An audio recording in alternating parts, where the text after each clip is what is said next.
Now, the Bill of Rights is a very English, very sensible law.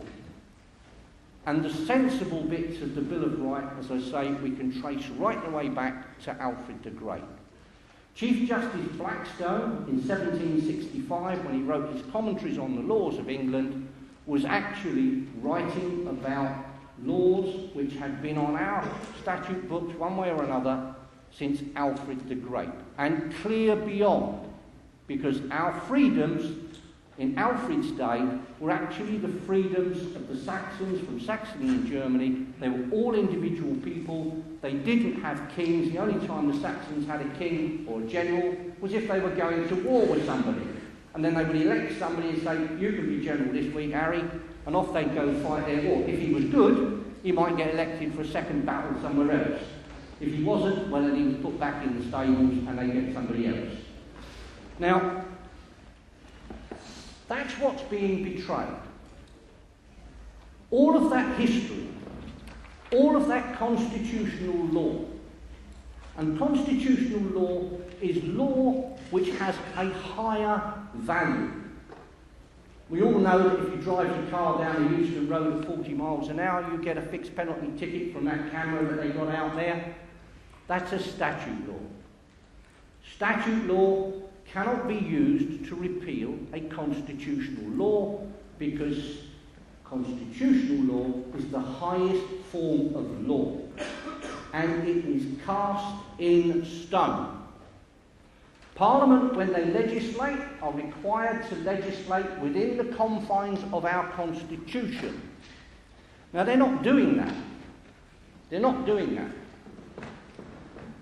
I have here this thing, which is a copy of the House of Lords, House of Commons joint report on human rights, and is the proposed Bill of Rights that Gordon Brown and Alistair, what's his name, Cameron, are in fact talking about bringing in.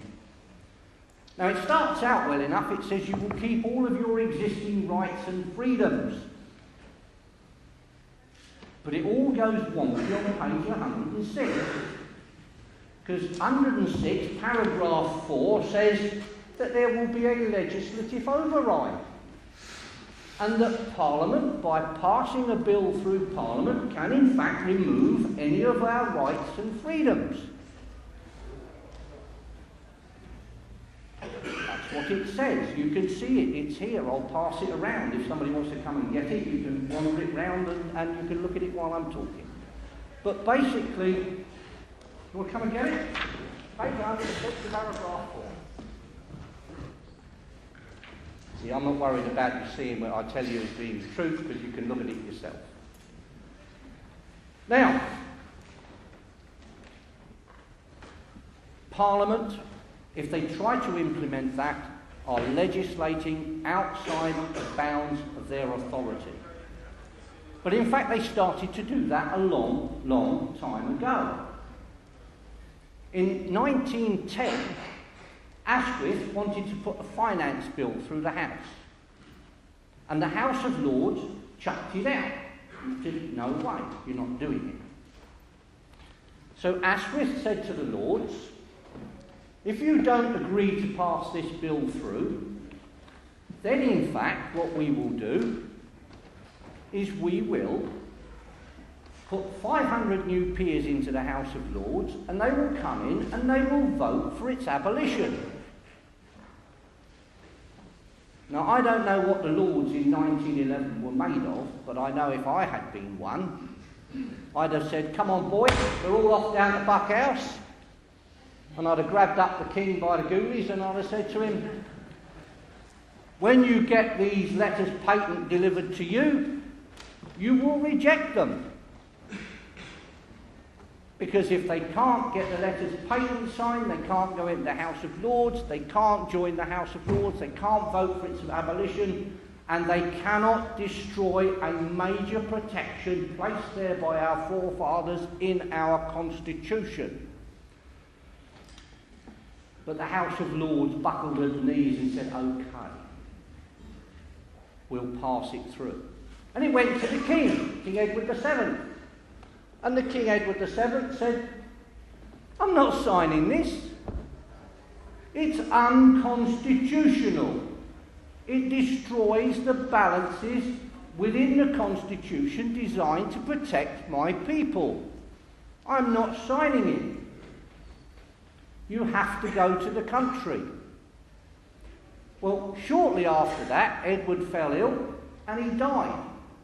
Now, the policeman in me, because they never die, once a copper, always a copper, the policeman in me would be quite interested in the results of a post-mortem on Edward VII. I think so. And when King George V ascended the throne, he was told by a government minister, you keep all of your prerogatives, but you can't use them unless you have the backing of a government minister.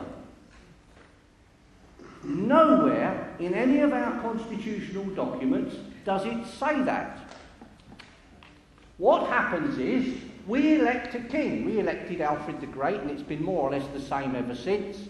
I think when you elect a new monarch in this country, a knight in full armour goes into Westminster Abbey on his horse, and he says, anybody who disputes the right of this person to be king, come outside, I'll fight you now. Is that right, my lord? And you go outside, and if you fight him, that person doesn't become king if you happen to win. That's in the Book of Words. That's what it says. So we elect our kings.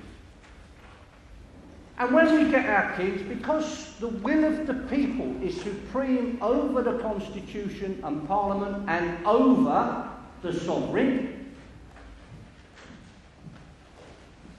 we decide what our king can and can't do. And we have said, as a nation, as a people, we place the day-to-day running of the supremacy of the people in your hands. You can run the Constitution, you can run the country and do anything you want to do, but it must not have an adverse effect on us. That's reasonable, isn't it? Managing director, you wouldn't expect him to go out to wreck the company that he's running, although I believe some of them might have done that recently. So basically, that's what it was. Now, in 1971, Edward Heath was told by the Foreign and Commonwealth Office that if we did what he wanted us to do, which was to join the EEC, then in fact what would happen is that we would, within 3 years, lose our sovereignty and our constitution within 3 decades. I was given one of these by David Barmby, the man who put it all together. He'd been down the Public Records Office and collected loads of papers. Cost him about 600 quid to put the papers on this, I believe. All with Central Registry and Public Records Office stamps, a lot of them signed by the people who actually took part. And he was told by the Foreign and Commonwealth Office in a document entitled FCO 30-1048 that in point of fact, if we went and joined the EEC, within 3 decades we would lose our constitution and cease to be an independent sovereign state and would merely be a region of a greater Europe. And that's what they were recommending. They thought that sovereignty was nothing. It was an outmoded medieval idea with no use in a modern society.